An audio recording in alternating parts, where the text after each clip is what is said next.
What's going on, everybody? We've really hit it. We're into the future of the future.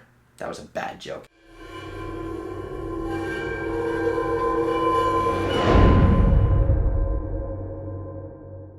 What's going on, everybody? Mike McIntyre, All Things Sports. I'm back with a brand new episode for you. This is a brand new unboxing and review, so stay tuned. But before we get into it, check out that first link down below in the description for the link to the very own store of All Things Sports if you guys want any merch. Again, membership is active on the channel, so if you want to support it, go ahead, check the membership option out. And let's get into this brand new unboxing and review of the Puma Future Z 1.1 in the Lazertouch version colorway. So let's get this thing out of the box. Again, a standard Puma box, red lid. You open up the box, you get the boots themselves, and that's about it. All right, here we go. So the Puma Future in the Lazertouch edition colorway. Now, let's start off with, let's get this out of the way. Overall, you probably know I'm not the biggest fan of the Puma Future Z because I loved the last generation of the Puma Future. The 5.1 and 6.1, which were basically the same boot. They did a typical Puma renaming scheme, even though it was the same boot. That one was fantastic. I was a huge fan of it. Then they go and they change it. Now the Puma Future, in fairness, it fits quite well. It's a quarter of a size long, but it fits quite well, and I do like the collar. I just don't care for the feeling that you get with the Fusion Fit Pro system, that this band kind of goes through your midfoot and wraps around your foot.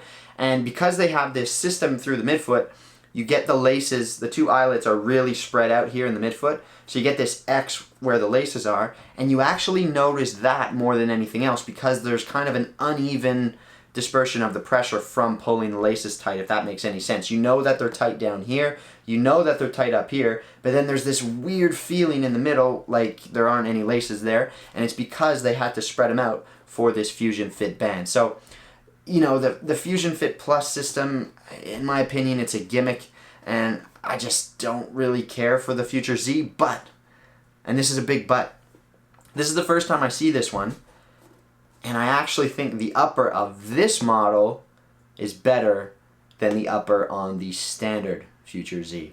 And I said the complete opposite on the Puma Ultra. It's kind of funny how you have two different silos. They go and they release this pack, which is kind of the same idea, Lazertouch with leather forefoots, and the materials just come together completely differently on the two silos. On the Future, this, I think it actually works. I think it feels quite good. Again, it's not a real premium leather like you'd get on a Mizuno boot. It feels like a combination or a hybrid material between a leather and kind of a suede.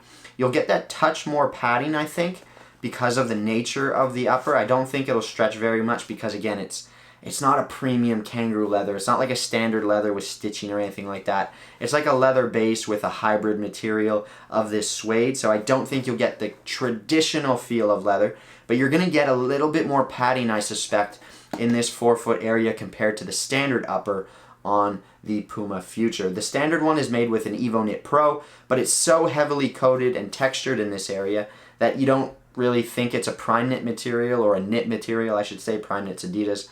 So I actually think on this boot, this leather forefoot area works even better than the standard version. In terms of colorway, I mean, it's an all black boot. I like the hits of white that you get in the laces and throughout that Fusion Fit band. I think it actually looks quite good in this colorway. It's really a stealthy option. The sole plate's good. I don't have a problem with the sole plate. It is this dynamic motion system, as they call it, and the name of the boot kind of comes from the Z, the letter Z that you see in the sole plate right there.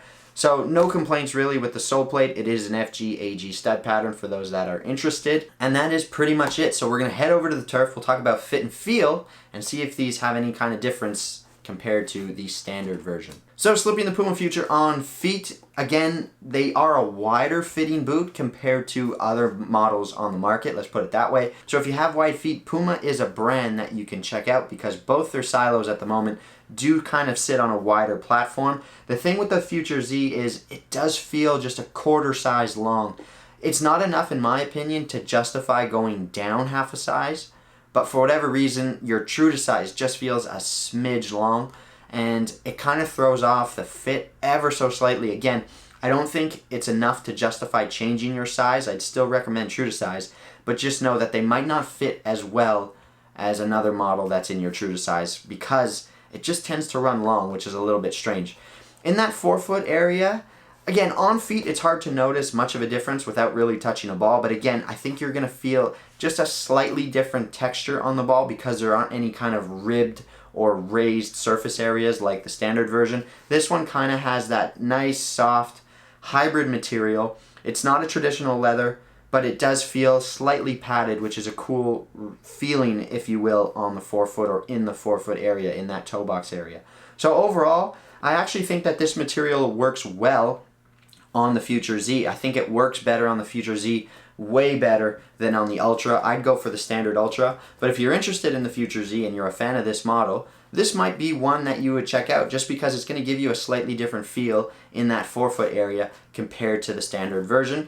Your only option is this stealth black colorway, but a lot of people like all black boots, and it's hard to argue they do look pretty good. So that's pretty much it. Let's send it back to the desk and we'll wrap the video up. So there you have it, guys, my review of the Lazertouch edition of the Future Z. Again, the Future Z is not my first choice overall. I much prefer last year's version, but for this release, I think this forefoot actually feels quite good, and I think it'll be a good upper, and it'll suit the Future Z way better than it suits the Puma Ultra. I've done a review on both. You guys can check them out and let me know what you think. But for this one, I actually think it works well, and an all-black boot is hard to beat, even though I tend to like some of the louder colors. But that's pretty much it for the Puma Future Z. Let me know what you guys think down below in the comments section. Are you a fan of the Lazertouch version, or are you not? Let me know. Hit the subscribe button, hit the bell notification, and I'm signing off for now. I'll catch you guys in the next video. Mike McIntyre, All Things Sports. See you next time.